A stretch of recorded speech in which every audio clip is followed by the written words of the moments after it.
Welcome back, Guitar Heroes. It's been a little while. I thought I would share a little bit about what Guitar Hero has done to me in my life. So I've been playing Guitar Hero for something like 13 years now, which is a little over half my life at this point. And there's something that has stuck with me pretty much ever since I started. And that is that I've kind of developed like an OCD when it comes to basically any time I listen to music. I'm always just tempted to tap along with everything I listen to. It doesn't matter if it's like classical music or technical music or just regular stuff you hear on the radio. But yeah, 5 fingers. There are 5 buttons on here.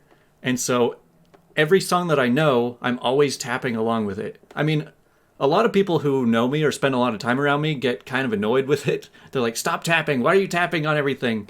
And I basically just visualize every song that I listen to. But you know, of course, there's a lot of songs where there's like a lot of rapid notes in one column. And I don't want to, like hurt my hand just to like tap along. So I'll usually like arpeggiate it.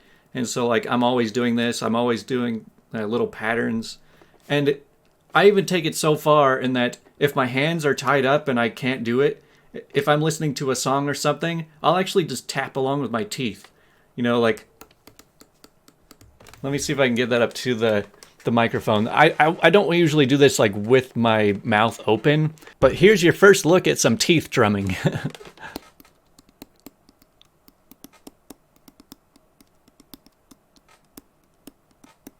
I don't know if there's a lot of other people out there who feel the same way. Like, anytime you're hearing a song, you're just obsessively compelled to tap things. Like, I actually feel uncomfortable if I'm listening to something and not either singing along or humming or tapping or doing my teeth thing. But what it's also done is that there are a lot of songs that are not charted in Guitar Hero, which I already have like a chart ingrained in my mind. Like if I were to go and chart the song, I already know exactly what it would look like because I'm always tapping along what I think it looks like. And so there have been a few times where I will download a chart that somebody else made and I will be playing along with it and I'm thinking, that note is not supposed to go there.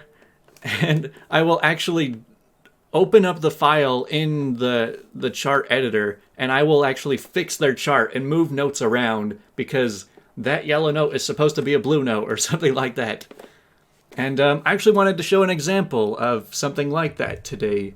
So there's this song called Lucid Collective Somnambulation by Archspire.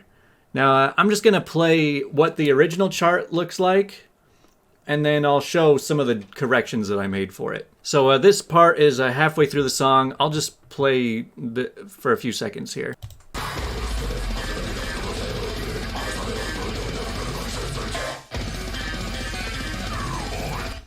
Now, if you're just looking at this, like, you might think like, oh yeah, I mean, it's just a bunch of solos. It's just a bunch of like ascending hammer-on patterns.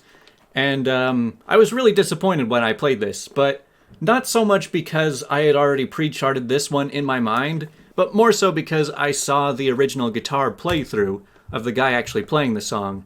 So let me just show what that part looks like from the actual guitarist.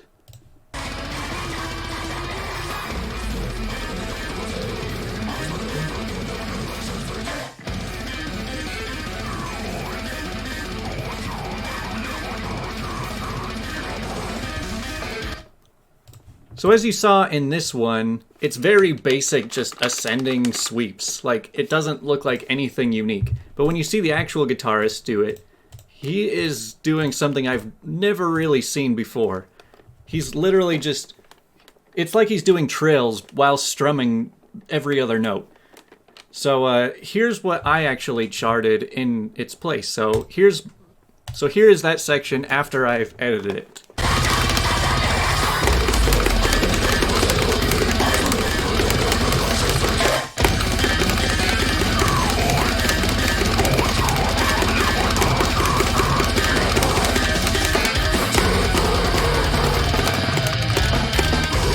So yeah, it looks a little bit different, and it's actually like 3 times harder than it was before. But I mean, that just kind of explains that like I'm very particular about this game sometimes, and especially when it comes to playing a Guitar Hero chart of it. I mean, playing the real guitar for any of these parts is much more difficult.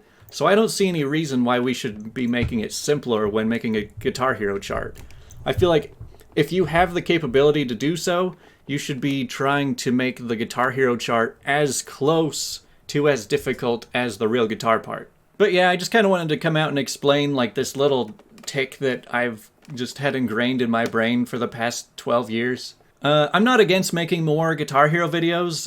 I just don't know exactly what to do because as far as Clone Hero lessons, I feel like I've taught everything I know already at this point. So if I'd make more videos, I'd just be repeating myself a lot. I mean, I might jump into reviewing certain songs with very particular patterns, like the one I just did, how it's like really obscure things that you're not used to seeing.